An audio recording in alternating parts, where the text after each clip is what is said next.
Now assume that after doing this cost benefit analysis, we decide that it's better to use cross-functional team approach rather than more traditional sequential approach.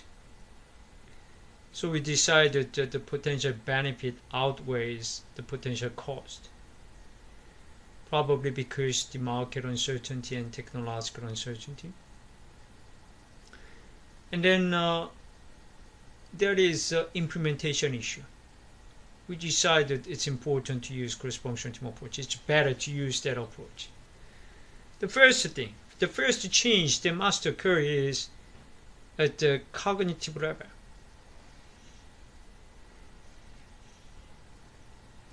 In other words, employees and managers must accept the fact that the cross-functional team approach works better, and it's very important for them to use it. So maybe we can do some, management commitment. We can make some commitment, and we tell the managers and we tell the employees that you gotta use this approach because this is better for the company as a whole. The benefit of using cross-functional team approach outweighs the costs and so on and so forth. And maybe simple communication. Communication is also important, right? You emphasize it, some spiritual things, and so on and so forth. Now let's suppose that at the cognitive level, the necessary change occurs. Everybody believes that cross-functional team approach is very important, so we gotta do it, okay? But the thing is that even if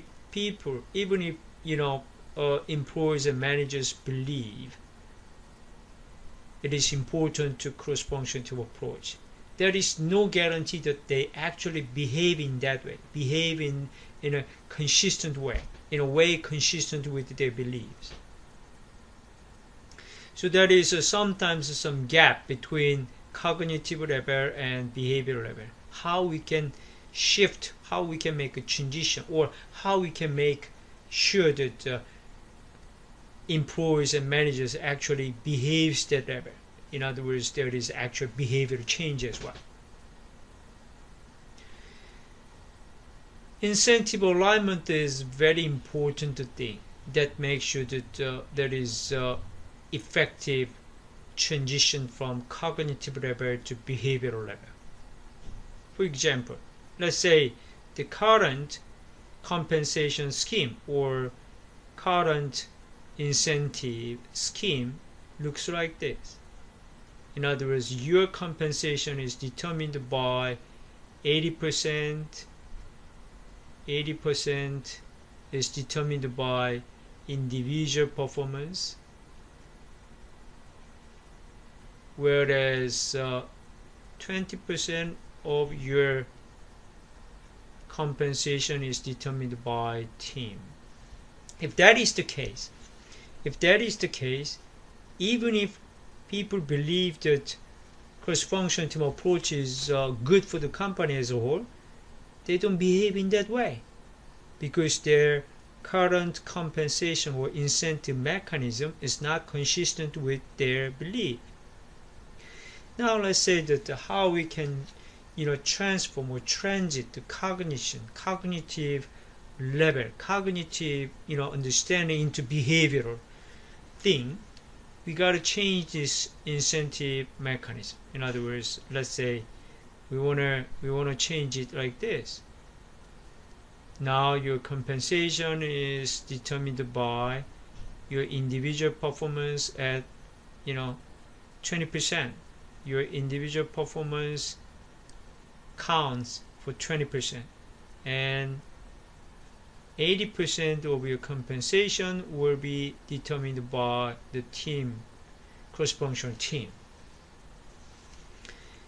If this is the new incentive mechanism, then it will be possible to move from this cognitive level to behavioral level. So that's the called incentive alignment.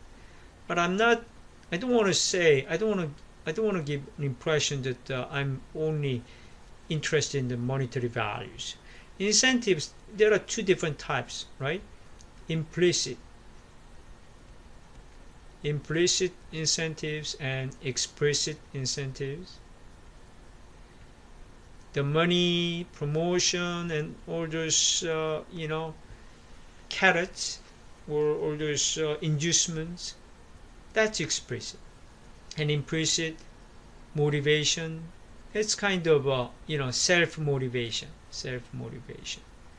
and sense of accomplishment and so on and so forth. So the top management should design this new incentive mechanism by taking into account these two different types of incentives at the same time, not just the monetary incentives. I do not mean that. And now let's say that managers and employees not only think that cross-functional team approach is important, but also they decide to behave. They actually behave in that way, behave in the way consistent with their belief. But then, even if they believe and behave that way, the performance is not improving. What's wrong with that? Okay. Now let's say that managers also behave. Managers not only think but also behave in that way, but their performance is still not improving. Then there is a possibility that the infrastructure support is not enough. What is it? I mean that if we want to use this cross-functional team approach, then the coordination is very important, right? And therefore that implies that you gotta have communication or coordination or co-working mechanisms. You gotta have this kind of mechanisms, or you gotta have this kind of tools, or you gotta have some organizational relationship that support all this increased need for coordination, increased need for communication. That's I call infrastructure support. So you need to have incentive alignment to move from cognitive level to behavioral level, and you also need to have infrastructure support to move from behavioral level to actual improvement in the performance. All right.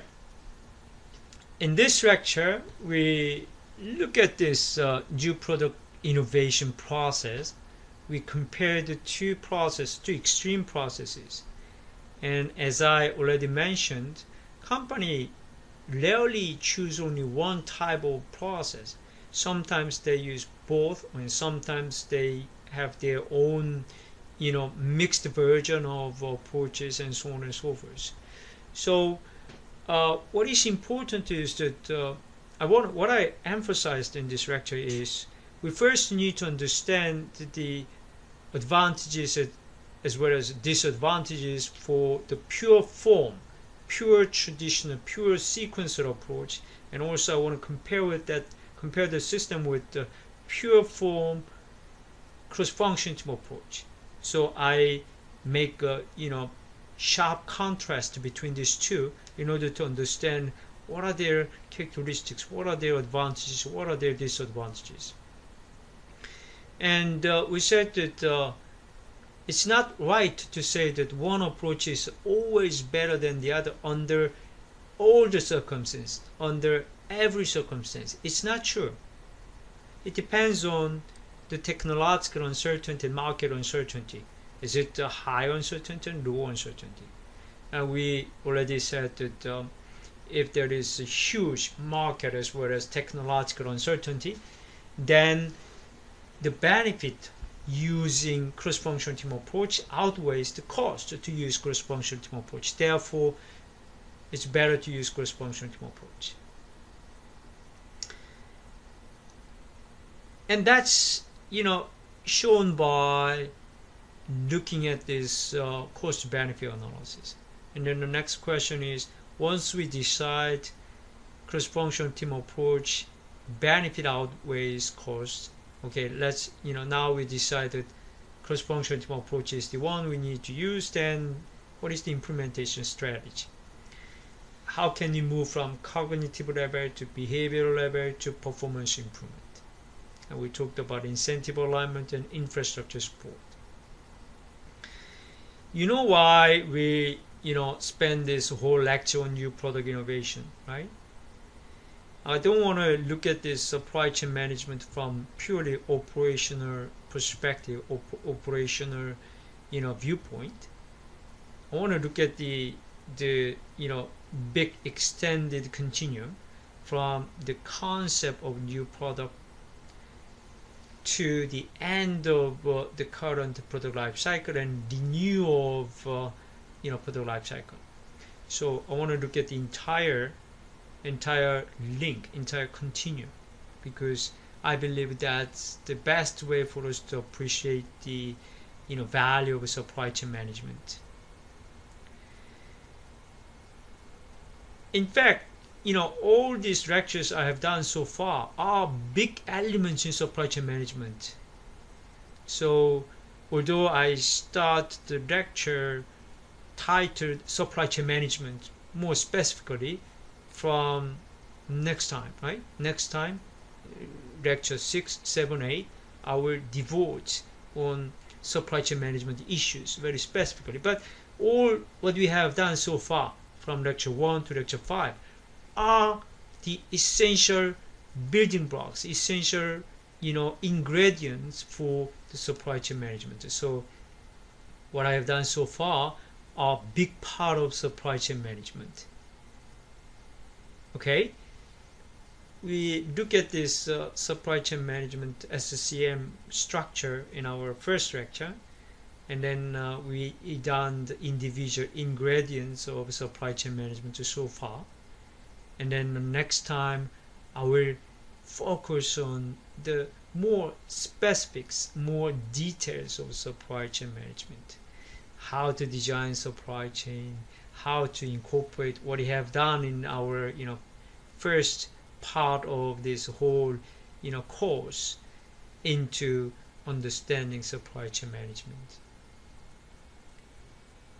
I hope that you still have a very clear idea about the goals and objectives of this course, and I hope that you pleased to decide to take this course. Okay, right?